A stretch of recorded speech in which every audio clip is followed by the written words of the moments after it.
Assalamualaikum warahmatullahi wabarakatuh.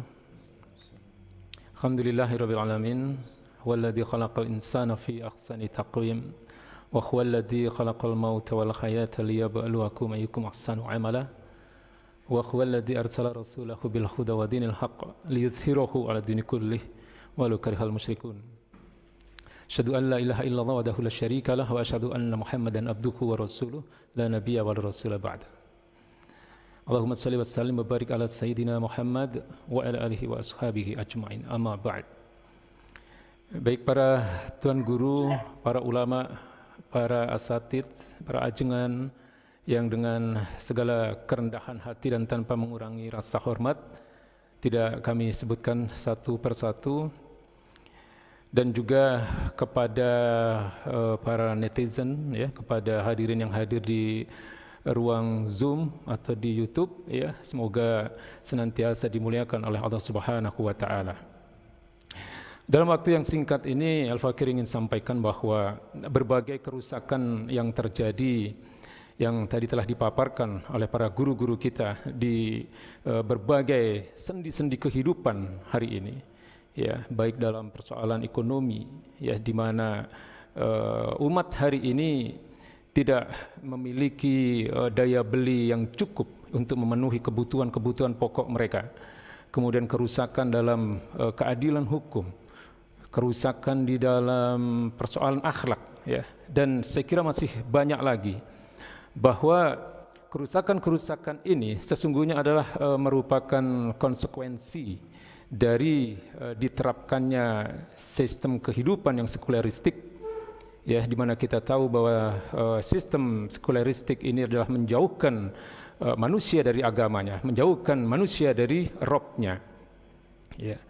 Maka kalau kita melihat betapa banyaknya kerusakan ini, maka tidak ada mereka yang memiliki tanggung jawab paling besar, tidak ada mereka yang memiliki kewajiban paling besar untuk melakukan yuslihuna idza fasaddan nas, melakukan perbaikan ketika masyarakat atau ketika manusia mengalami berbagai kerusakan ini, kecuali adalah para ulama, ya, mereka yang dikatakan bahwa mereka lah yang paling mempunyai kesadaran di dalam melakukan al-amru bil ma'ruf wa nahyu anil munkar.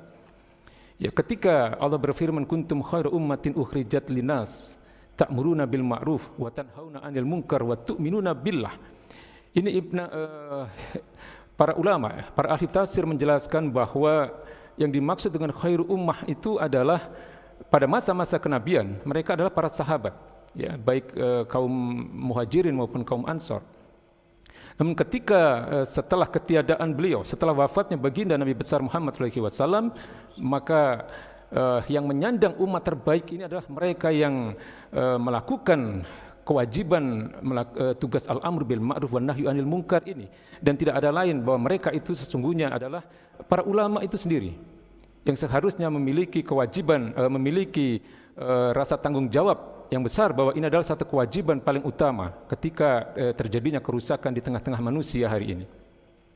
Maka dalam rangka melakukan perbaikan itu memang kita harus berkaca kepada bagaimana baginda Nabi besar Muhammad SAW melakukan perbaikan di tengah-tengah masyarakat Mekah ketika masyarakat Mekah diliputi berbagai kerusakan peradaban manusia pada saat itu, ketika mereka diatur oleh hukum-hukum jahiliyah.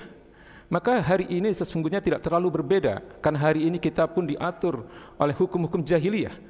Karena Allah katakan bahwa hukum apapun yang tidak bersumber darinya, hukum apapun yang tidak bersumber dari Al-Quranul Karim dan sunnah-sunnah baginda Nabi besar Muhammad SAW adalah hukum-hukum jahiliyah. Maka yang harus kita lakukan adalah melaksanakan apa yang dilakukan oleh baginda Nabi pada saat periode Mekah. Beliau tidak pernah berhenti untuk mencerahkan umat. Beliau tidak pernah berhenti untuk menanamkan akidah Islam yang benar kepada mereka. Beliau tidak pernah berhenti untuk menanamkan rasa wajib terhadap penerapan hukum-hukum syariat Islam secara kafah.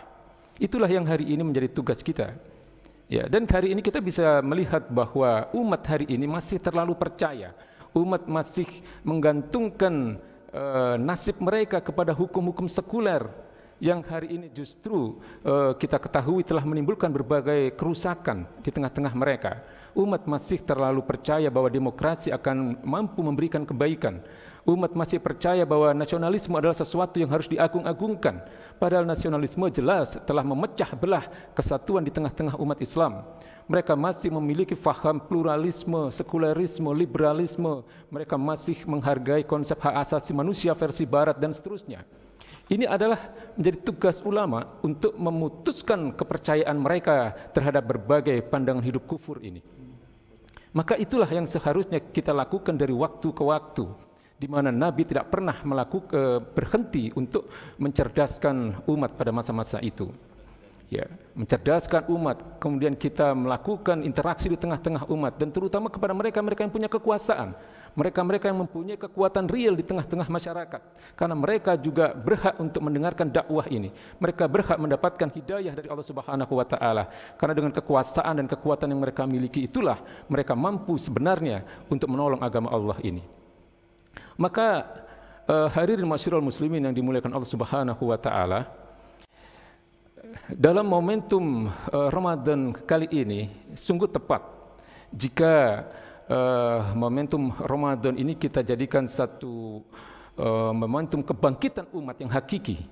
Ya, karena itulah justru yang banyak dilakukan oleh baginda Nabi pada bulan-bulan Ramadan, di mana beliau melakukan prinsip-prinsip politik luar negeri beliau ketika beliau sudah mempunyai daulah, yaitu melaksanakan dakwah wal jihad.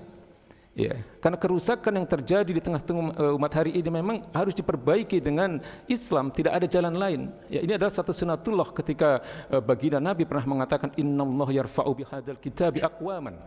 Ya, sesungguhnya Allah hanya akan meninggikan derajat suatu kaum dengan kitab ini. Wa yad'u bihi akharin, dan Allah akan menjatuhkan derajat suatu kaum. Allah akan menghinakan suatu kaum ketika kaum itu berlepas diri dari Al-Qur'anul Karim.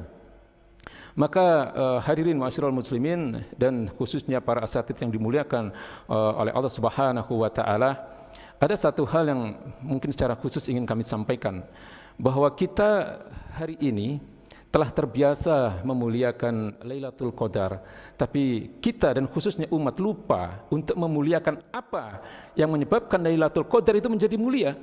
Inna anzalnahu fi lailatul qadar. Ya, sesungguhnya Al-Quran ini kami turunkan pada Lailatul Qadar. Jadi Al-Quranlah yang menjadikan Lailatul Qadar itu menjadi satu malam yang luar biasa, menjadi satu malam yang dahsyat. Ya, maka kewajiban bagi kita untuk menyadarkan umat bahwa jauh lebih besar kewajiban kita, jauh lebih besar tanggung jawab kita untuk memuliakan Al-Quran itu sendiri. Ya, karena malam itu tidak menjadi satu malam yang luar biasa kalau yang turun pada malam itu bukan Al-Qur'anul Karim. Maka sekali lagi bahwa kewajiban ya untuk menerapkan syariat Islam secara kafah dalam bingkai daulah khilafah Islamiyah tidak lagi menjadi perdebatan di tengah-tengah para ulama. 4 imam mazhab sudah menyatakan kewajibannya. Para ulama ahlu sunnah wal jamaah tidak ada perbedaan pendapat di kalangan mereka. Imam Al-Qurtubi menyatakan la khilaf fi wujubid dzalika bainal ummah wala bainal a'immah. Tidak ada perbedaan pandangan di tengah-tengah umat dan para imam, maksudnya pada 4 imam mazhab. Kemudian Imam An-Nawawi mengatakan bahwa wujubu dzalika bi syar'i wala bil aqli. Jadi kewajiban untuk menegakkan khilafah Islamiyah, untuk menjadi pelaksana hukum-hukum syariat, itu adalah berdasarkan hukum-hukum syariat, bukan berdasarkan akal. Saya kira ini yang terakhir ingin kami sampaikan, bahwa tugas ulama memang berat, tugas ulama memang demikian besar, dan Ramadan ini seharusnya bisa kita jadikan momentum untuk membangkitkan kesadaran umat untuk tegaknya hukum-hukum Allah di atas muka bumi ini dalam bingkai khilafah Islamiyah ala minhajin nubuwah. Barakallahu li wa lakum fil Qur'anil azim. Billahi taufiq wal hidayah. Wassalamualaikum warahmatullahi wabarakatuh.